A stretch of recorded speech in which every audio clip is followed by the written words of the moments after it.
We did start. I can never tell.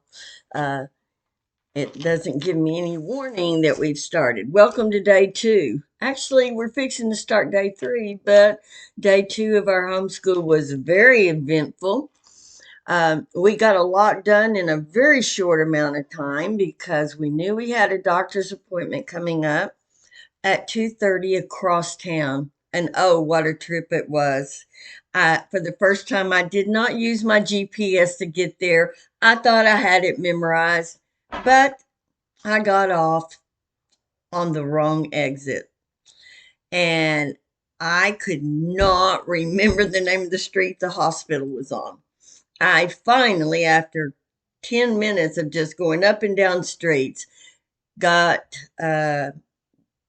online and found the name of the hospital, called them, and she said, well, Dr. Reyes is at several places. She's at Zarzamora. I went, that's it, it's Zarzamora. So then I went to GPS. It hit me 701 Zarzamora. So we came up from the backside, total opposite to how we normally come to the hospital. I mean, I do not know how I goofed that trip up, but our appointment's at 2:30 and we pulled into the parking lot at 2:28 and we ran into the building, but it didn't postpone us. It worked out fine.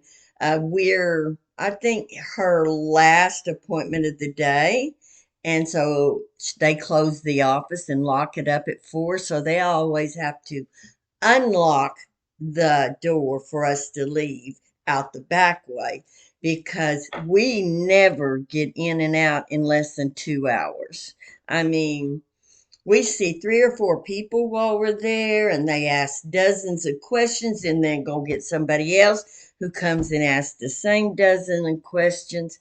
So I hope you guys are not dealing with diabetes because it is a time-consuming health issue. Besides being very, very costly. Uh, Luckily, we do have insurance that picks up a bunch of it, but those little pins that you give the shots with, they're like $300 each. So we have to pay, I say we, not me, my daughter. She has to pay for a good portion of that Blue Cross doesn't pick up. So it's not a good disease to have. It's not a fun one for a little boy, and we've entered a whole new realm with it because our doctor's been upset with us for 2 years of his levels being too high. She changed, or the pharmacy changed, our nighttime insulin to a new brand, and it has kicked his bottom.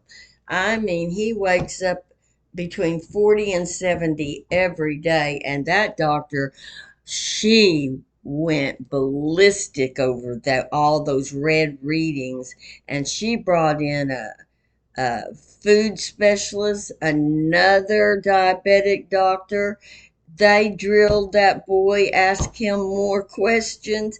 They figured out he's pretty smart, and he can tell them what his life is like, and like a lot of children. So they talked to him more than they talked to me, and they got to hear about what I've been telling them that his excitabilities are in food, hearing, uh, feeling things like can't stand labels, all these things that profoundly gifted children have to deal with because they're hearing so much better. Their taste buds are so much stronger. The frontal cortex just uh, activates on all the senses so much more. Going to sleep at night, you have to do exercises to unwind, or you just can't shut the brain off, and it hears everything that's going on outside.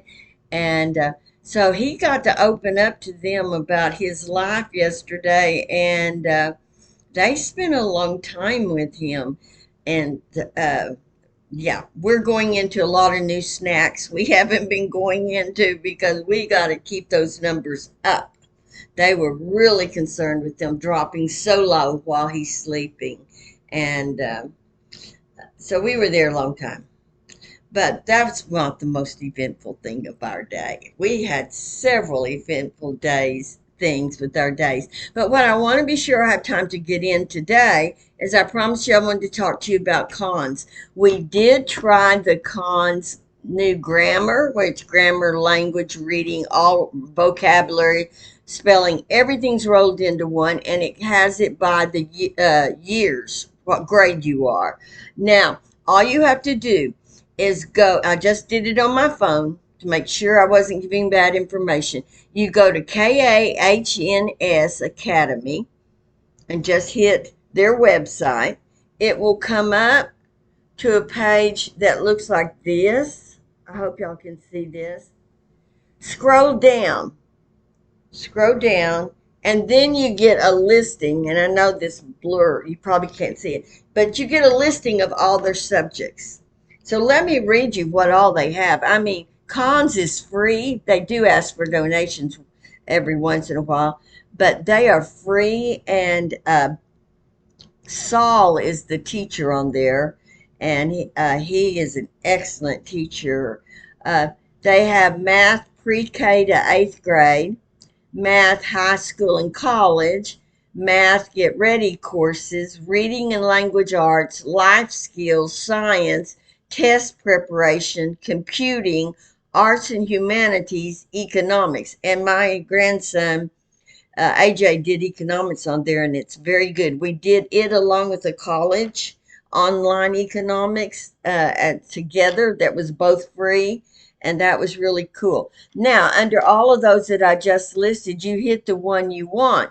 So we've been working through all the math. He's at seventh grade level on cons. We would go to math seventh grade, or you can just type in at the search math seventh grade or seventh grade math, and it'll take you right there, and it will remember you.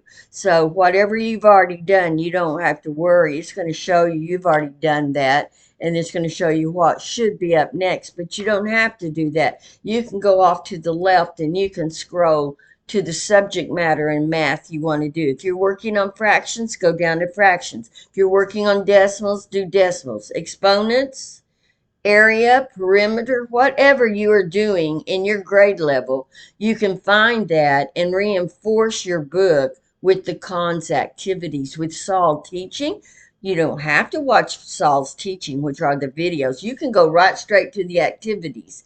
And if you pass the activity, oh, let's say each question you answer, it goes ding.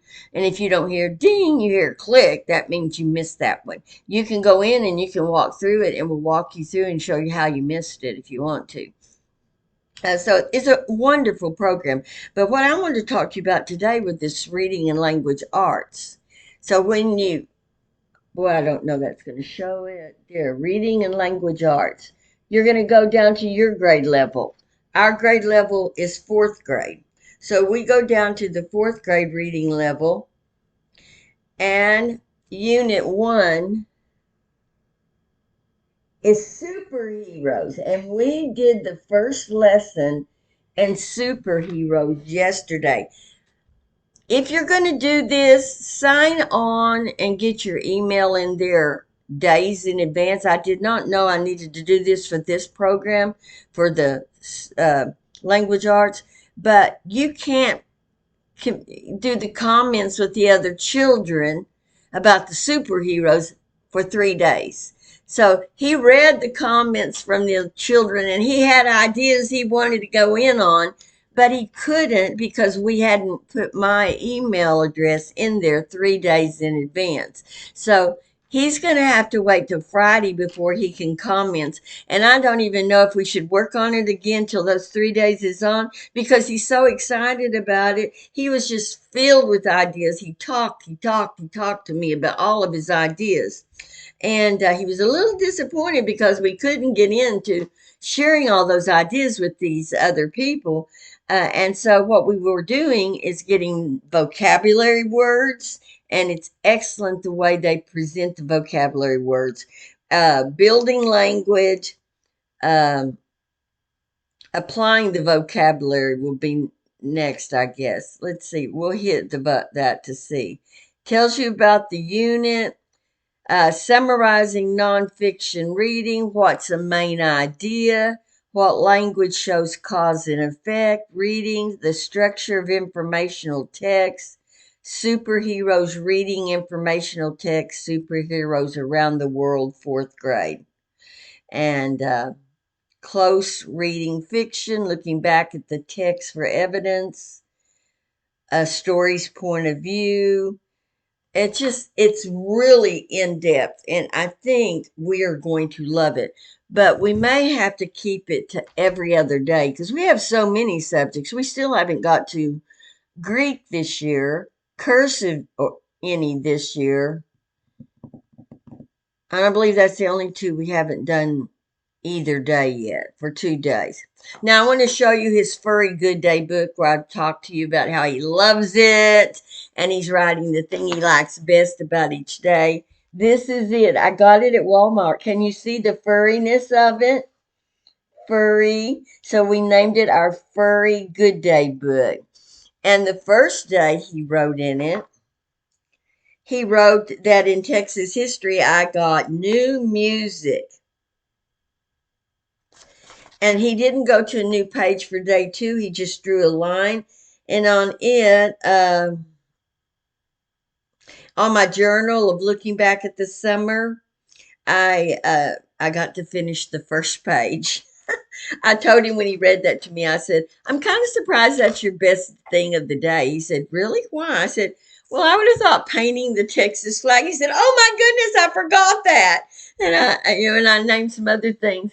And then we were on our way out the door to the doctor, so he didn't go back and add them. But I'll just bet you today he'll sneak this book out and he will add his Texas flag and maybe the superhero stuff too, because I kind of scared him, and I'll tell y'all about that a little bit later. I want to show you our social studies book because it is a Pearson book, and it's called My World Social Studies Texas. It is a public school book. It will not be written from a Christian point of view. And the reason I use it is because it was free. They gave it no, it wasn't free. It was 99 cents. I got it at a thrift store.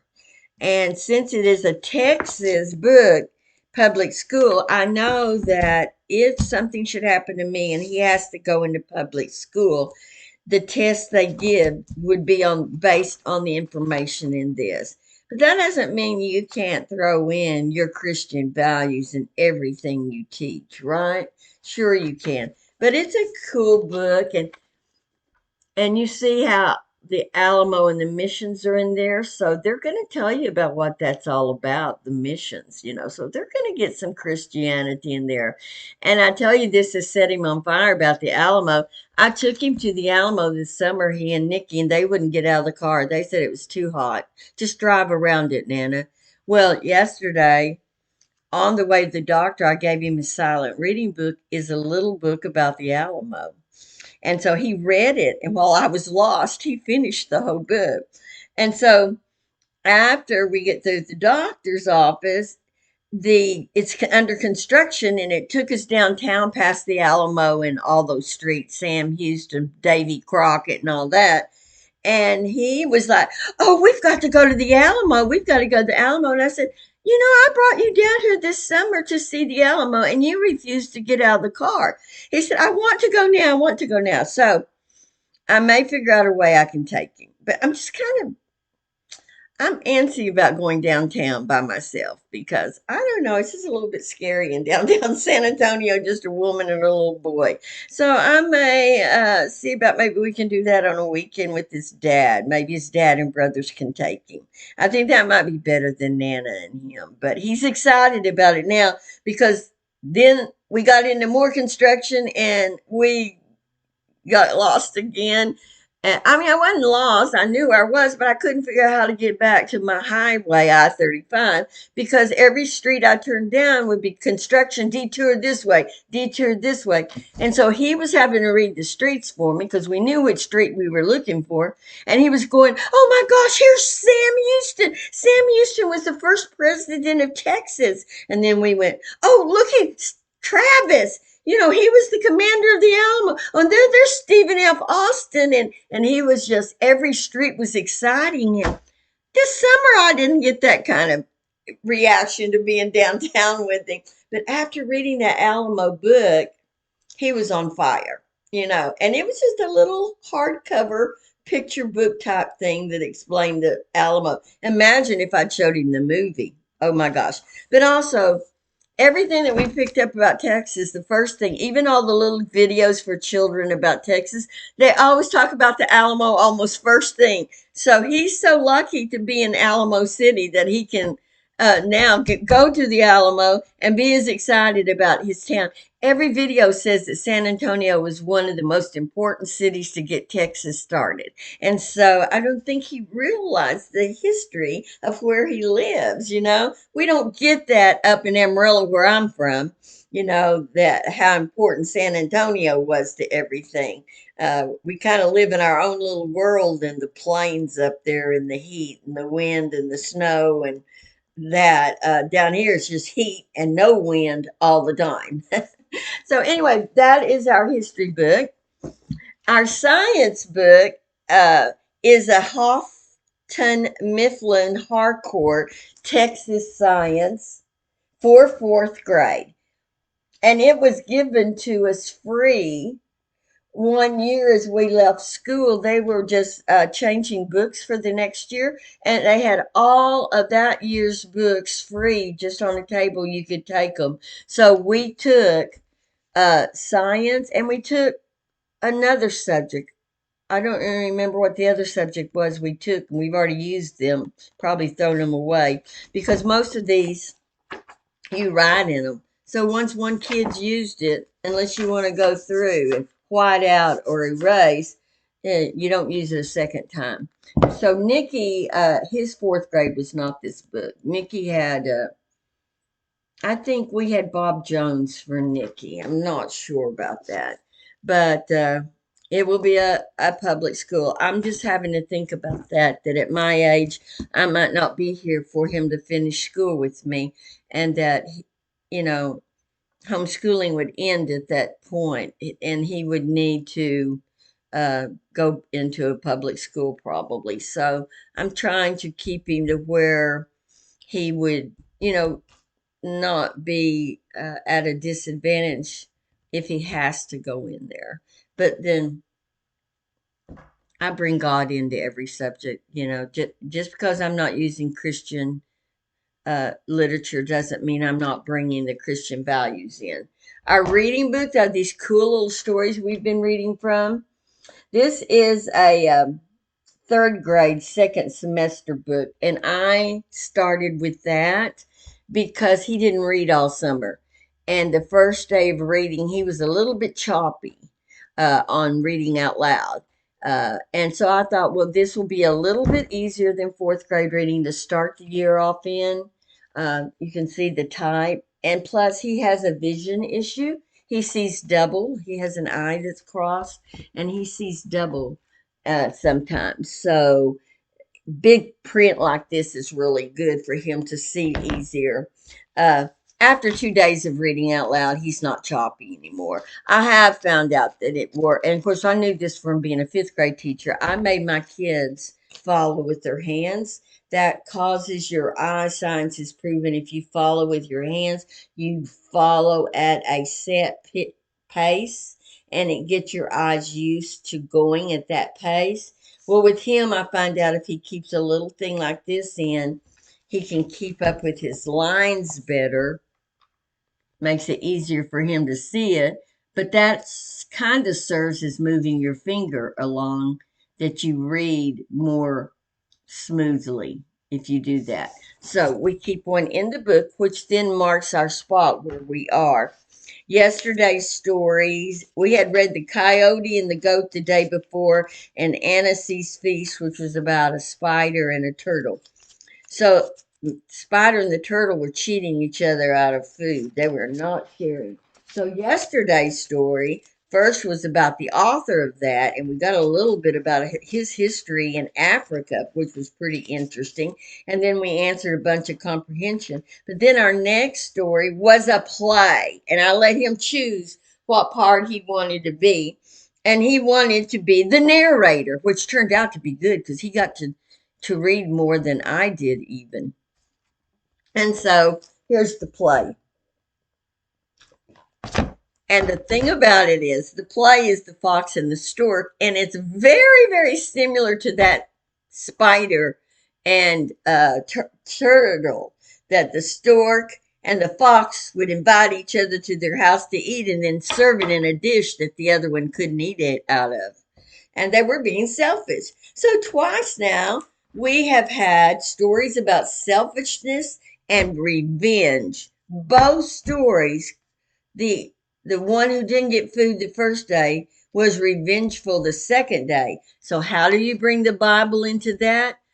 That doesn't say what the golden rule says, doesn't it? In the New Testament, Jesus said to treat people the way you wanted to be treated. That wouldn't mean because they cheated you out of food, you invite them to your house and you treat them the same way. No, you teach them how to treat people by treating them nice. And so it gave a good discussion on that. So that was really cool. And then a hike with dad. We read that one. And it's just these 2 pages. But I tell you, that dad was clueless. He went on a hike with a compass and a snack. That's it. And they got lost and they were in bear country and they were going to have to camp out. And it doesn't give you the end of the story. It's just that we're fixing to camp out in bear country. Let's be quiet. And so then it asks the question, if you were writing in your journal about your hike with dad, what would you say? And he looked at me like, I haven't a clue. I said, well, I do. I know I'd be saying, my dad took me for a hike and got us lost, just like my Nana took me for a drive in the car and got me lost. But we were in bear country and we had no food, we had no tent, we had no sleeping bag. Well, he then let his little imagination run, and he went with his dad to hiking. But his dad took a sleeping bag. His dad took plenty of food. His dad took a tent. I said, well, your dad must have had an awful big backpack if he had all that stuff on his back for a trip. I'm going to leave you for a second. I'm going to run get our little Bible book.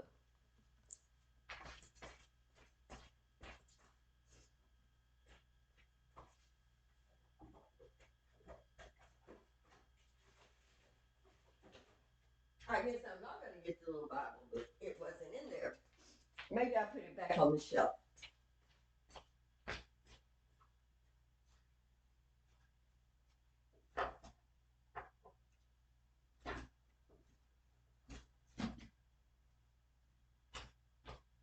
Well, it's not on the shelf. I don't know what we've done with it.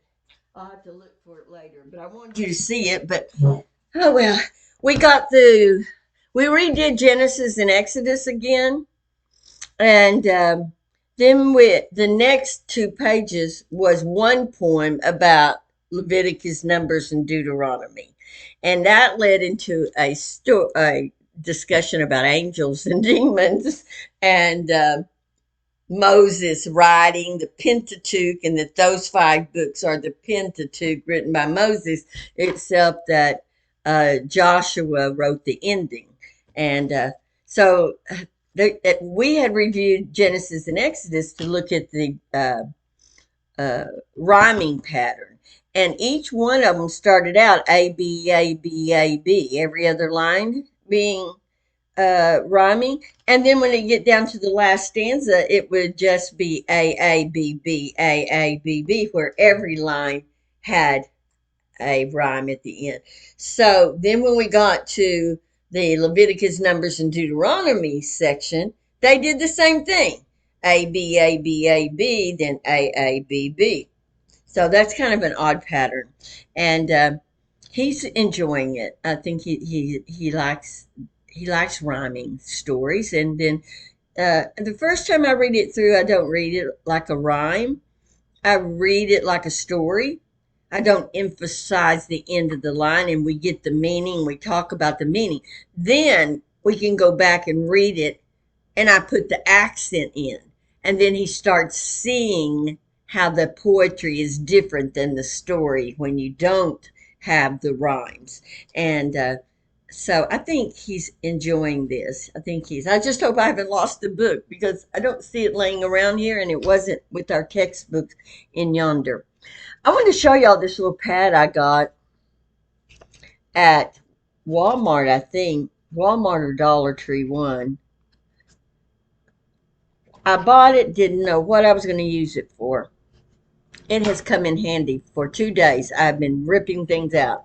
That little thing that I showed you where he kept puts under his reading. Well, I made it from one of these, the yellow one. I just took it, I folded it, I creased it, tore it off, and he has a bookmarker and a line reader.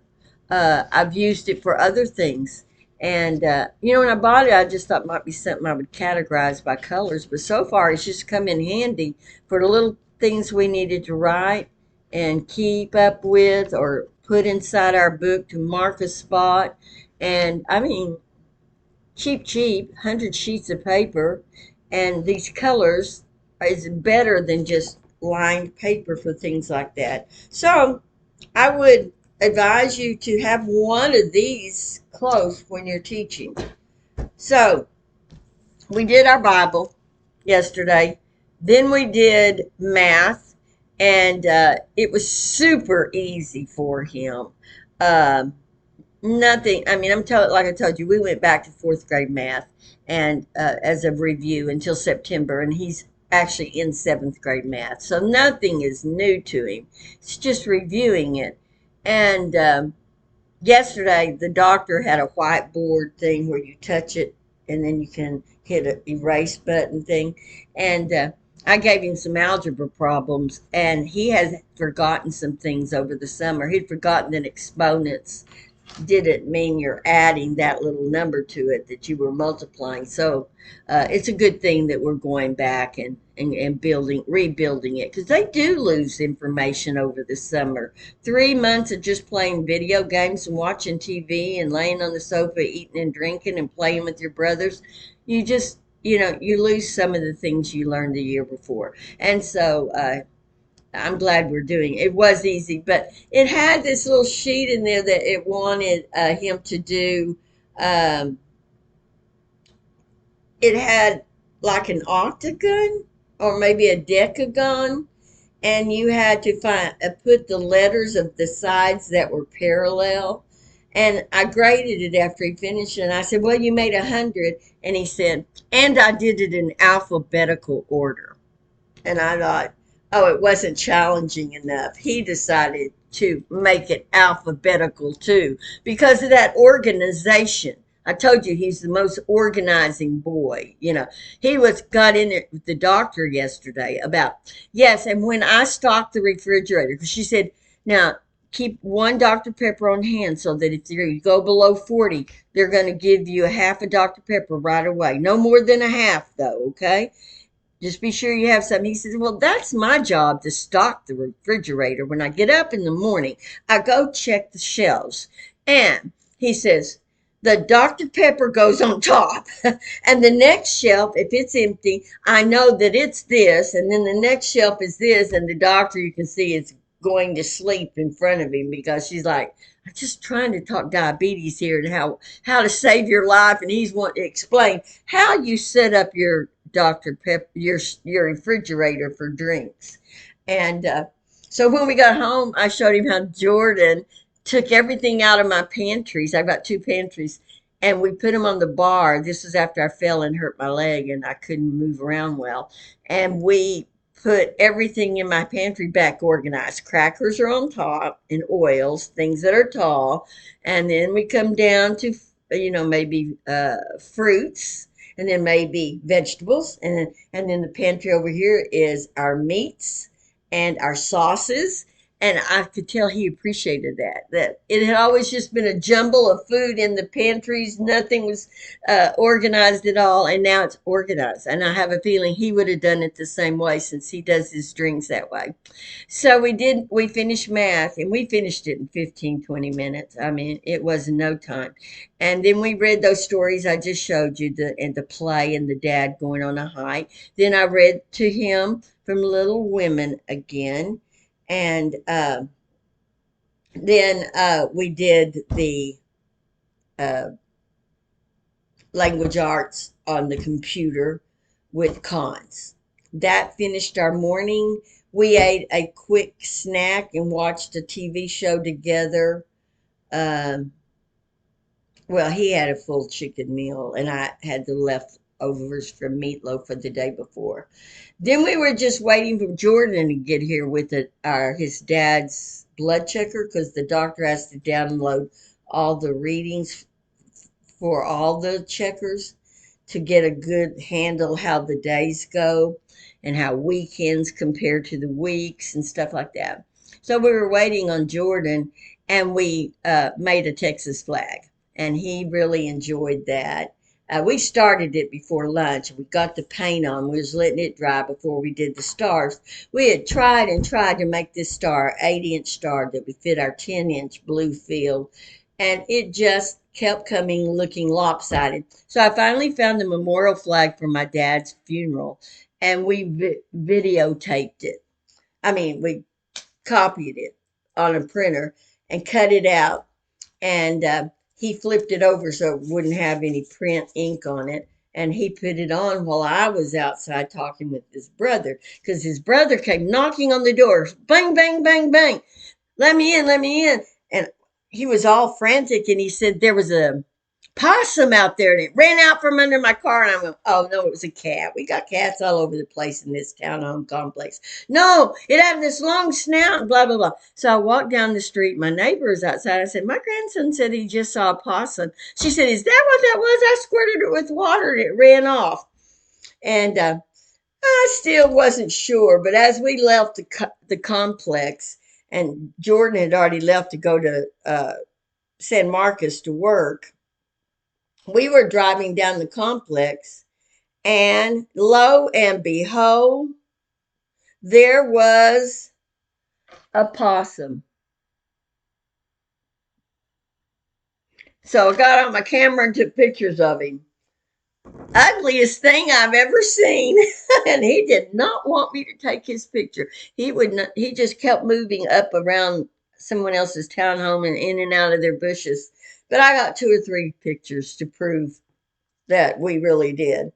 Um, and like I said, Toby took his journal with him, and he did finish on the summer. He did go ahead and finish his day. What he does, he didn't tell me like, "Oh boy, we went and did this one day. We did this." Nope, he's continued his organization, and that's what he put in here was his favorite thing of the day that he finished his first full page of his journal. I'm like, oh my goodness, all the fun things we did and games that we played and painting of everything. His favorite thing of the day was that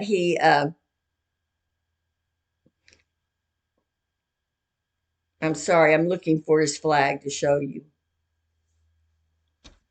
This is him on my staircase holding his flag he made.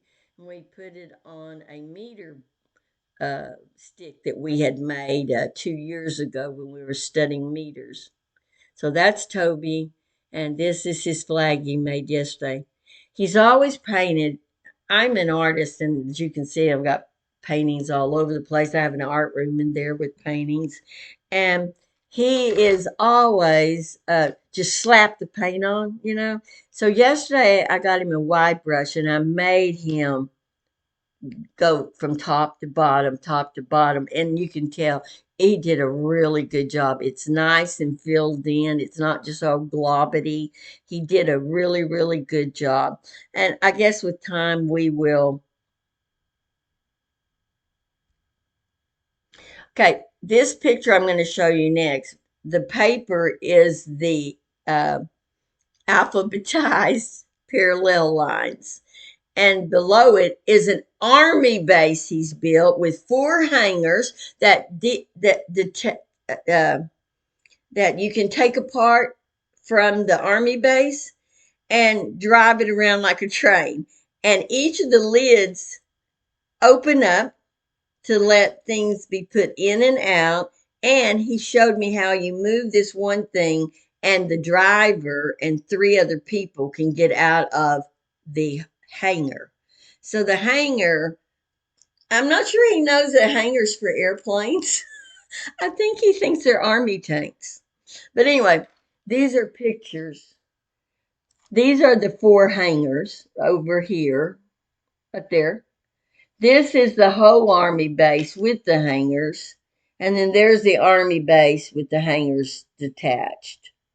And these are all made with magnet blocks and number cubes. And I've told you about the number cubes that I ordered from Amazon. Yeah.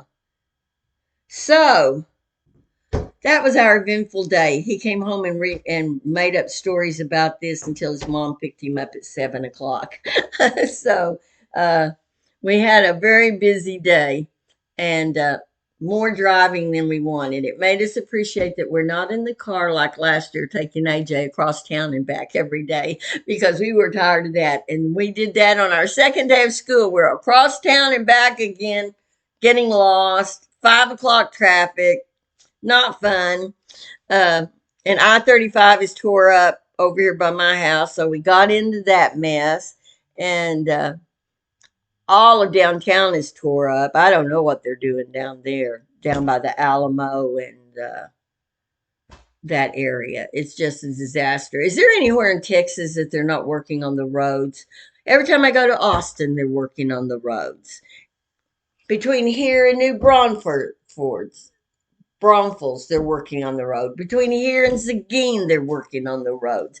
I just think the whole state of Texas is tore up. And they've had the road out beside Judson High School tore up all summer. And last time I was there, it was still tore up. I don't know how they started school today. Today's the first day of school at Judson. How they're going to get thousands of people into Judson and the middle school next door with that road tore up. I tell you, this this highway infrastructure is the pits around here. And I hear from my friend Mona that Amarillo is the same way. I don't know. Well, I've covered a whole bunch of stuff, haven't I, today? I mean, we've gone twice as long as yesterday, but I think I've talked twice as much or maybe three times as much. And I've got to run, go pick up Toby to start day 3. I hope y'all have a good day at school if you started, and that I'm able to help you a little bit with some ideas. And we'll see you later, Gators. Bye bye.